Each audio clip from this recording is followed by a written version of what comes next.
ಇವತ್ತು ಇಲ್ಲ ನನ್ನ ಸ್ನೇಹಿತನ ಹುಟ್ಟುಹಬ್ಬ, ಒಂದು 3 ಗಂಟೆ ಕಾಲ ಪರ್ಮಿಷನ್ ಬೇಕು ಅಂತ ಪರ್ಮಿಷನ್ ಲೀವ್ ತೊಗೊಂಡು ವಿಶ್ ಮಾಡ್ಲಿಕ್ಕೆ ಬಂದೆ. ನನ್ನ ಇಲ್ಲಿ ಕೂಡಿಸಿದ್ರು. ನನ್ನ ಅವರ ಸ್ನೇಹ ಸುಮಾರು 20 ವರ್ಷದ್ದು, ಫಾರ್ ಲಾಸ್ಟ್ 20 years, 2004ನೇ ಇಸ್ವಿಯಿಂದ ಶುರು ಆದಂಥ ಜರ್ನಿ. ಈ ಅಪ್ಪನ ಬಗ್ಗೆ ತುಂಬ ಖುಷಿ ಏನು ಅಂತಂದರೆ, ಜೀವನದ ವಿವಿಧ ಮಜಲುಗಳಲ್ಲಿ ಜೊತೆಲಿ ಇದ್ದೀವಿ, ಆದರೆ is always a born fighter. So boxing ರಿಂಗಲ್ಲಿ ಒಂದು ಮಾತು ಹೇಳ್ತಾರೆ, if somebody falls down with the punch, there is not defeated, but he decides not to get up. ಅವ್ನು ಮತ್ತೆ ಎದ್ದೇಳಕ್ಕೆ ಪ್ರಯತ್ನ ಮಾಡಲಿ ಅಂದರೆ ಅಲ್ಲಿಗೆ ಸೋತ ಅಂತ. ಆದರೆ ಪ್ರತಿ ಸಲ ಅವ್ರೇನಾದರೂ ಕೆಳಗೆ ಬಿದ್ರೇನೋ ಅಂತ ಜನ ಅನ್ಕೋಬೋದು, ಆದರೆ ಬಿದ್ದಾಗೆಲ್ಲ ಫಿನಿಕ್ಸ್ ಥರ ಡಬಲ್ ಎನರ್ಜಿನಲ್ಲಿ ಎದ್ದು ಬಂದಿದ್ದಾರೆ. ಅದು ನಮಗೆ ನಿಮಗೆ ಎಲ್ಲರಿಗೂ ಗೊತ್ತಿದೆ, ದಟ್ ಈಸ್ ವಿಜಿ.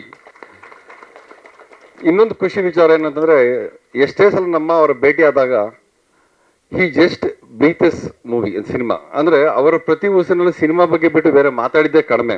ಇಲ್ಲ ಯಾರಿಗಾದ್ರೂ ಏನಾದರೂ ಸಹಾಯ ಮಾಡೋಂಗಿದೆ, ಬ್ರದರ್ ಅದಕ್ಕೆ ಹೆಂಗೆ ಮಾಡ್ಬೋದು, ಯಾವ ಥರ ಆಪ್ಷನ್ ಲೀಗಲ್ ಆಗಿ ಏನಿದೆ, ಹೇಗೆ ಮಾಡ್ಬೋದು ಅಂತ.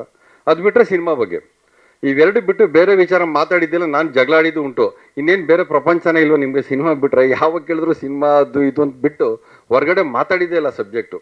ಸೊ ಹಾಗಾಗಿ ಆಲ್ವೇಸ್ ಐ ಫೀಲ್ ಅವರ ಪ್ರತಿ ಉಸಿರಿನಲ್ಲೂ ಸಿನಿಮಾ ಬಿಟ್ಟು ಬೇರೆ ಚಿಂತನೆ ಮಾಡೋಕ್ಕೂ ಅವ್ರಿಗೆ ಇಲ್ಲ. ಕನ್ಸೋಲ್ ಬಹುಶಃ ಸಿನಿಮಾನೇ ಕಾಣ್ತಾ ಇರ್ತಾರೆ ಅನ್ಸುತ್ತೆ, ಬೇರೆನೂ ಬರ್ಲಿಕ್ಕೆ ಸಾಧ್ಯ ಇಲ್ಲ.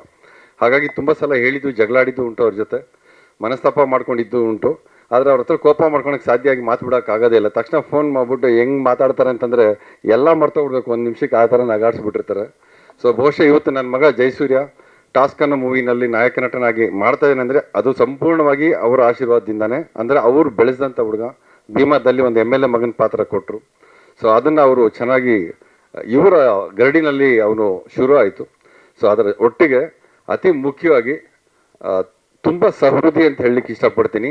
ಆ ಸಹೃದಯ ಪ್ರೇಮ ಮತ್ತು ಸ್ನೇಹಕ್ಕೆ ಕೊಡೋ ಬೆಲೆ ಇಲ್ಲಿವರೆಗೂ ನಮ್ಮನ್ನು ಇಲ್ಲಿಗೆ ಎಳೆದು ತಂದಿದೆ. ಹಾಗಾಗಿ many happy returns of the day. ಹುಟ್ಟುಹಬ್ಬದ ಶುಭಾಶಯಗಳು. ಹೀಗೆ ಖುಷಿಯಾಗಿದ್ದು ಅವ್ರು ಹೇಳಿದ್ರು ಹುಟ್ಟಿ ಸಾರ್ಥಕ ಆಗೋಯ್ತು ಗುರು ಅಂತ. ತುಂಬ ವರ್ಷದಿಂದನೇ ಅದು ಪ್ರೂವ್ ಮಾಡಿದರೆ ಇನ್ನೊಂದಷ್ಟು ಜನಕ್ಕೆ ಯಶಸ್ವಿಯಾಗಿ ಸಾಕಷ್ಟು ಹೊಸ ಪ್ರತಿಭೆಗಳಿಗೆ ಅವಕಾಶವನ್ನು ಮಾಡಿಕೊಡ್ತಾ ಇದ್ದಾರೆ. ತುಂಬ ಜನ ಇವತ್ತು ಬರ್ತಾ ಇದ್ದಾರೆ ಚಿತ್ರರಂಗದಲ್ಲಿ, ತಮ್ಮ ಸಲಗ ಮತ್ತು ಭೀಮಾದಲ್ಲಿ. ಅದು ಹಾಗೆ ಕಂಟಿನ್ಯೂ ಆಗಲಿ ಅಂತ ಹೇಳ್ತಾ, ಸದಾ ನಿಮ್ಮನ್ನು ಖುಷಿಯಾಗಿಟ್ಟಿರಲಿ, ನಿಮ್ಮ ಮಗಳಿಗೂ ಆ ಯಶಸ್ಸು ಸಿಗಲಿ ಅಂತ ಹೇಳ್ತಾ, ಜಡೇಶ್ ಅವರ ಈ ಚಿತ್ರ ಚೆನ್ನಾಗಾಗಲಿ. ನಮಸ್ಕಾರ. ಜೈ ಹಿಂದ್, ಜೈ ಕನ್ನಡ. Thank you.